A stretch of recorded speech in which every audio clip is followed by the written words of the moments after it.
So যদি তাইৰ জীৱনলৈ কোনোবা আহিছে তেতিয়া এটলিষ্ট তুমি গম পাবা that she is happy and সেই happiness-টোৱে তোমাকো happy কৰিব because all you want is her happiness, right? So but before that you have to be sure যে তাইৰ লাইফত কোনোবা আহিছে নে নাই. Maybe she is still waiting for you.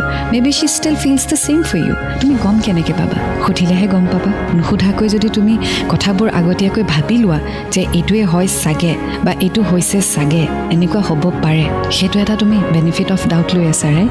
So I would request you to call her or maybe meet her or maybe write a letter to her and then you will get an answer যে তাই লাইফত আগবাঢ়িছে নে নাই আৰু যদি তাই আগবাঢ়িছে you will also have to move on in life কাৰণ সময় কাৰো কাৰণে ৰৈ নাথাকে জীৱনটো যেহেতু এটাই গতিকে আগলৈ গৈ যাতে তুমি ৰিগ্ৰেট কৰিব নালাগে যে এইকেইটা বছৰ মই কিয় ৱেষ্ট কৰিলোঁ so I would request you to contact her, try and contact her, talk as a friend, stay friends and you will be happy.